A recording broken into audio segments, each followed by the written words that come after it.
Hello and thanks for joining us on SUTV News. I'm Lance Kopp. And I'm Amanda Peterson.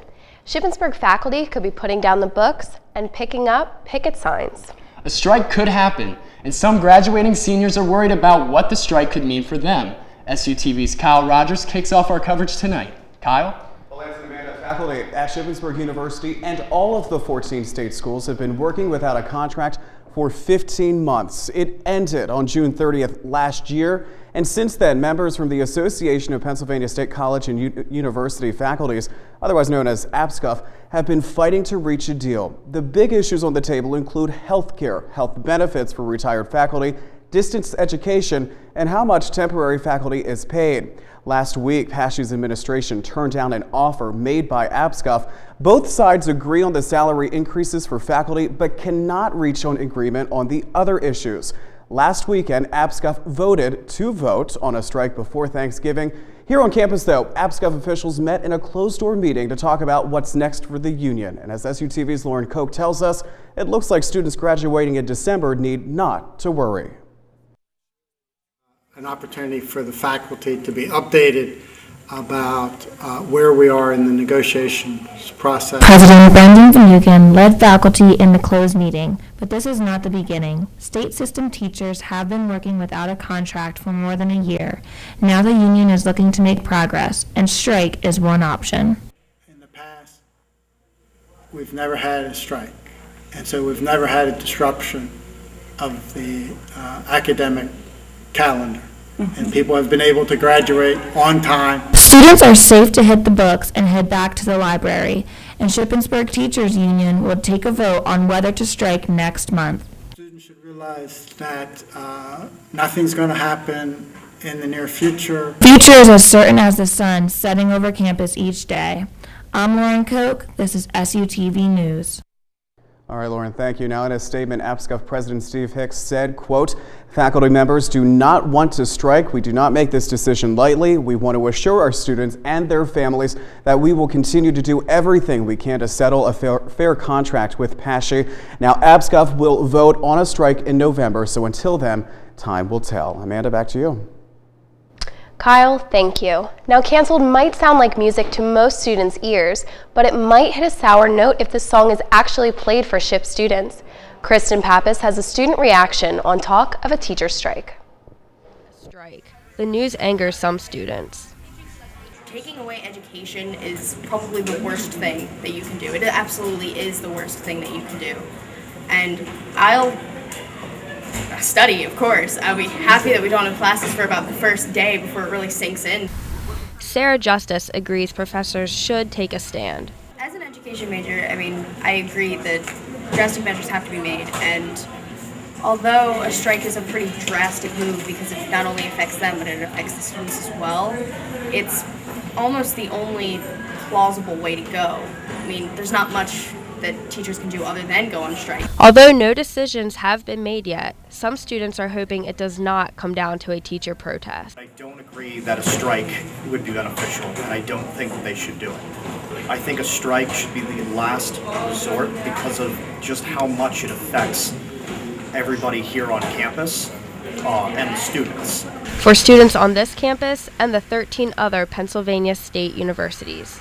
Kristen Pappas, SUTV News. Let's hope the faculty can work this problem out quickly. Last Halloween, it wasn't a trick. Mother Nature treated us to snow. But this year, you better get some rain gear for your costumes. Some are calling this the Frankenstorm. SUTV's Zach Briscoe joins us with how Hurricane Sandy will impact SHIP. Zach? Thanks, guys. We have a major weather situation possibly on our hands. The problem? Hurricane Sandy. Hurricane Sandy, as of 2 p.m., had winds of 105 miles per hour and was moving towards the north at 20 miles per hour. Now, Sandy is supposed to get steered off to the northwest as a high-pressure system builds in.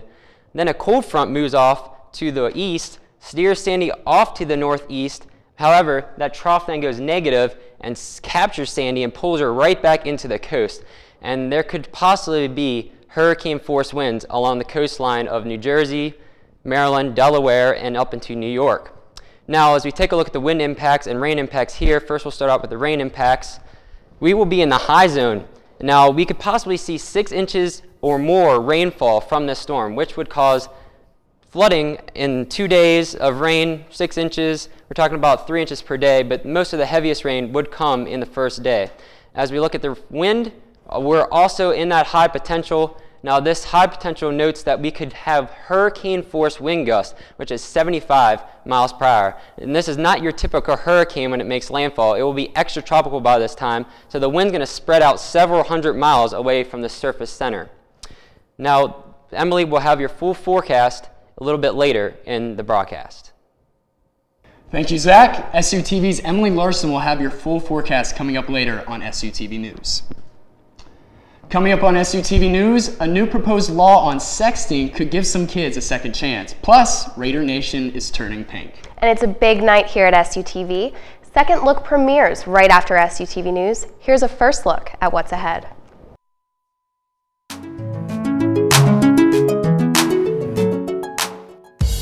A Second Look kicks off tonight after SUTV News. We'll explore proposed Senate Bill 349. A special guest from the American Cancer Society will join us and hear from a skin cancer survivor. Plus, the nearby school bans an HIV-positive student from attending. How it wasn't so sweet for the Milton Hershey School. Also, I'll be following all social media on Facebook and Twitter. And yeah, I know I look pretty busted up with this face right now, but it's cheap. Leah Yolande will show us how to have Halloween on a budget. Join us for a second look. It's right after SUTV News.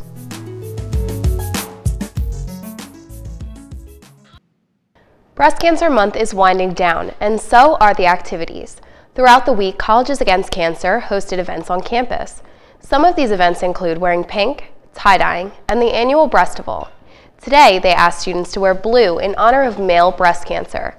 Raising awareness was a big goal this year during the month of October. We actually came up with a saying this year, it's "Ship happens, cancer shouldn't," which we're trying to push so that SHIP students are aware of the cancers that are out there and we can try to fight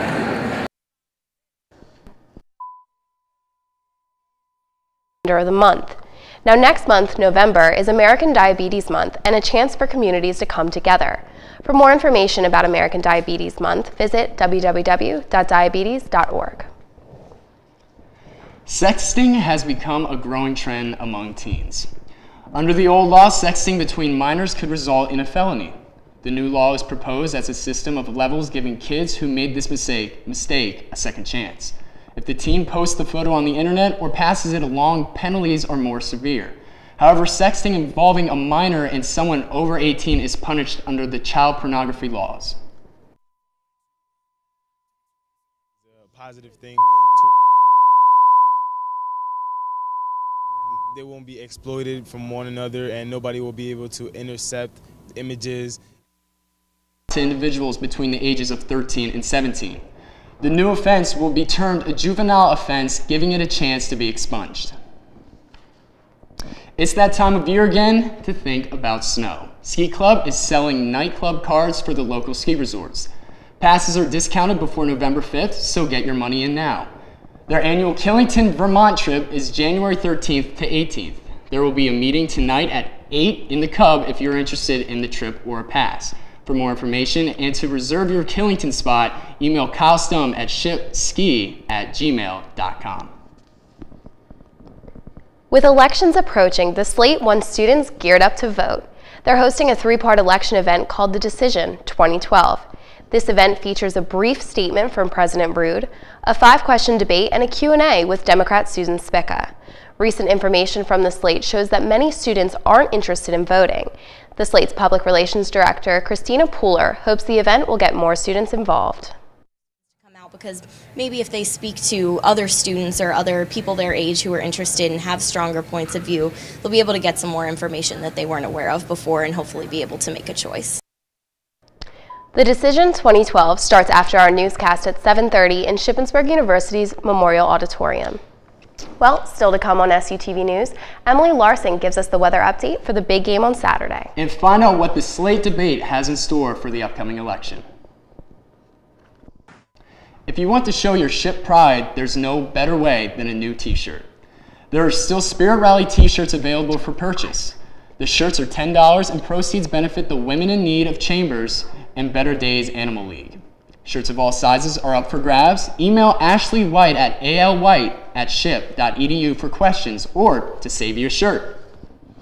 Emily Larson now joins us for the weekly weather update. Emily?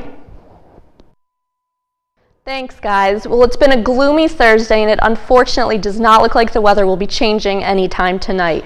You can expect a low of 55 and clouds with some scattered drizzle, and going into Friday, it'll be warming up again at a high of 68 degrees, but mostly cloudy.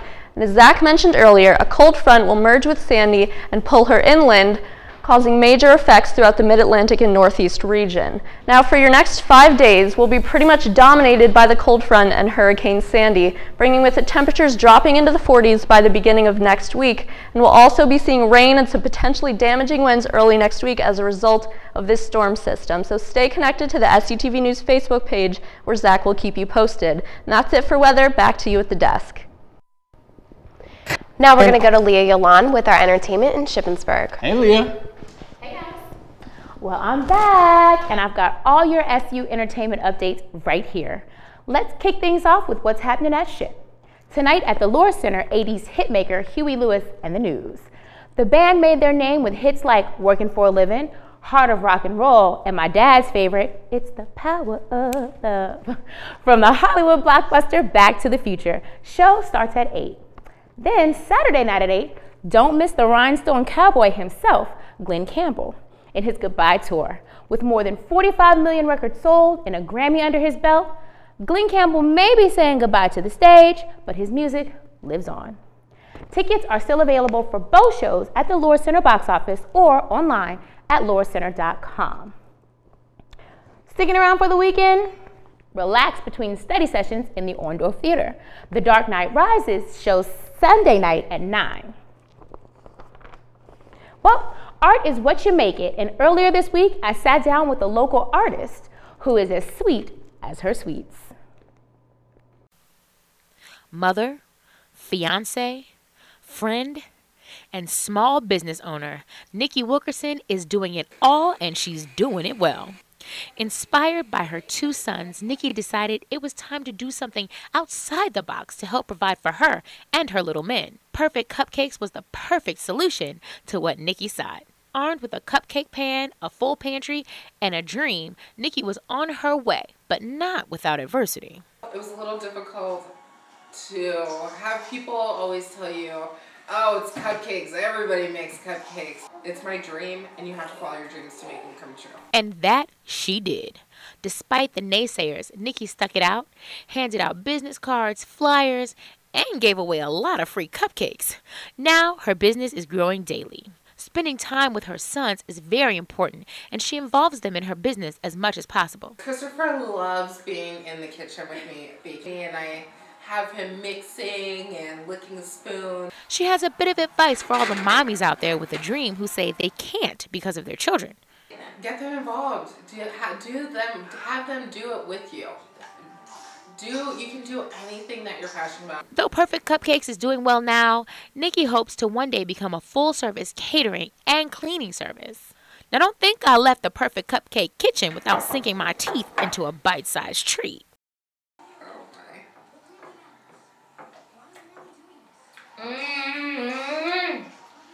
That is really good. That's a very delicious cupcake. It is finger licking. By now, your mouth is probably watering, so give Perfect Cupcakes a call and make an order today. Whether you crave red velvet, chocolate peanut butter, buttercream, my personal favorite, sweet potato, or whatever you love, Perfect Cupcakes has a treat to satisfy even the strongest of sweet tooth. They even deliver and cater to special events. So the next time you're in the mood for something perfectly sweet, think Perfect Cupcakes. Place your order at least 2 days in advance, and your Perfect Cupcakes will deliver right to your door. Give Perfect Cupcakes a call at 301-302-9930. Find them on Facebook or email them at perfect-cupcakes@hotmail.com. Think you got what it takes to be in the artist spotlight? Hit me up on facebook.com/SUTV News, and you just may get the chance. Well, speaking of sweets, Halloween is right around the corner, and if you're still unsure about what costume to choose, let me give you a few ideas. I've searched far and wide, and according to a survey from the National Retail Federation, the top 5 Halloween costumes this year are a witch, a vampire, pirate, Batman, specifically from The Dark Knight Rises, and a zombie. Whatever costume you choose to collect your tricks and treats, we want to see. Upload your costumes to facebook.com/SUTV News. Well, folks, enjoy the weekend. I'm going to get some more cupcakes. And until next week, that's what I call entertainment. Thanks, Leah. Coming up, Marcus Cooper highlights the success of fall sports and the beginning of the winter season. And we'll look at what the potential PASHE strikes mean for winter sports. Sports is next. Dude, are you even 18? Of course I am. I know the law. Tune in to Second Look, 7:30. Marcus Cooper joins us now for a sports update. What's in store for us in the sports world, Marcus? Well, we have plenty of sporting events, including field hockey, soccer, and of course, football. This week, word of potential strikes for the faculty spread across Shippensburg campus. What people did not realize is the coaches are also part of the union. If the strikes do occur, winter sports will also be affected, such as basketball, indoor track, swimming, and wrestling would not be allowed to practice nor play. Strikes are currently pending. Hopefully, we will see a compromise in the contracts. The campus will be painted red this Saturday as the number 10 Raiders take on number 4 Bloomsburg. Both teams are currently undefeated, and the Red Sea wants a red out. Tomorrow night in the quad at 7, the Red Sea will be hosting a pep rally for your football team. Head out to the quad and show support for the undefeated 2012 Raiders. And don't forget to wear red this Saturday at Seth Grove Stadium. Fall sports are coming to a close, and the men's and women's basketball teams are lacing up. It was media today in Tigers Fieldhouse. Head coaches from both men's and women's teams were there, along with 2 players from both as well. PSAC releases preseason polls and ranked the Red Raiders men at number 7 in the PSAC East. The women came in at number 4 in the PSAC East. The men's first basketball game is November 16th, and the women start their season November 11th. The women's soccer team took the field against Gannon this Saturday. John Brendan has the recap.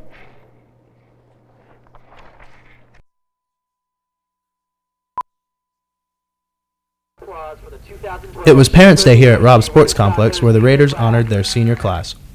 Picking up action in the second half, with Ship trailing 2-0, when Brooke Clippinger shows off some fancy footwork down the sideline. That would eventually set up this corner kick from Rachel Hess to Cassie Arnold for the header and the goal to bring Ship within 1. But the Ship coaching staff knew there was still work to be done. Under a minute to go now, with Ship still down 1, when the Gannon goalie has trouble handling the centered ball, giving Ship an opportunity to tie the game. But Ship just couldn't capitalize on the loose ball. Ship falls to Gannon 2-1. John Brennan, SUTV Sports. The Lady Raiders have 2 games left this season and still have an outshot shot at the playoffs. Volleyball clinches PSAC playoff berth Tuesday night, sweeping Millersville. The Lady Raiders are 1 game half behind Lock Haven at the top of the Division II and are tied with California for most overall wins in the PSAC. They will be competing in their 6th straight PSAC tournament. They travel to Cookstown on Friday to take on the Golden Bears. Good luck, ladies. The number 1 ranked Red Raider field hockey team took on Seton Hill in PSAC action on Saturday. John Brendan has the highlights. Ship took on Seton Hill on Saturday in a PSAC showdown. The Raiders were sporting pink warm-ups as part of Breast Cancer Awareness Month. Seton Hill took an early 1-0 lead on this goal by Ashley Reed, and the Ship faithful were not too happy. Ship tied the game at 1 a few minutes later on this pass from Bree White to Megan Jett. Jett scored 2 minutes later to give the Raiders a 2-1 lead going into halftime. Ship kept the pressure on in the second half. Katie Shoup cut through the Seton Hill defense before finding Bree White for this goal to put the Raiders up 3-1. And the Ship sticks were still heating up. White added another goal later on this laser to put Ship up by 3 goals. The Raiders went on to win 5-1. John Brennan, SUTV Sports. The Raiders will take on Millersville tomorrow in Westchester at 3:30 in the semifinals of the PSAC playoffs. The Red Raider football team was on the road this past weekend looking to keep their winning streak alive. Lindsey Barner recaps the action. Day for an upset on Westchester's homecoming. Westchester up 14-0 on Shippensburg. Westchester's Jim Kelly takes a 42-yard pass diving into the end zone for the touchdown. Golden Rams take a 21-0 lead. In the second quarter, quarterback Zach Zulli to Jacob Baskerville for their first score of the game. Ship trails by 14. On Ship's next drive, Zulli to wide receiver Trevor Harmon as he inches his way for the touchdown. Ship down by 7, but Zulli again to Harmon for the 32-yard touchdown pass. Ship ties the game at 21. Harmon had a touchdown called back 2 plays ago, but this time it counts after bouncing off the defender and into Harmon's hands. Ship will then take the lead and never look back as they stay perfect and win 42-24. The Red Raiders take on 4th-ranked Bloomsburg this Saturday at 1 p.m. at Seth Grove Stadium. Don't forget the Red Raider pregame show starts at 12:30 this Saturday. Tune in to Comcast Channel 21 or Campus Channel 82 for the action. It's going to be a great game. Yeah, man, you got the All-American linebacker versus the #1 running back in the country. It should be very interesting. It's going to be fun. Yes, and if you tune into the pregame show, there's actually an in-depth look at some of the players. Tune in. Well, that's it for SUTV News. I'm Lance Kopp. I'm Amanda Peterson. We'll see you Saturday, and make sure you stay tuned for a second look. Find us on Facebook at facebook.com/SUTV News, and we'll see you next time. I can't wait for the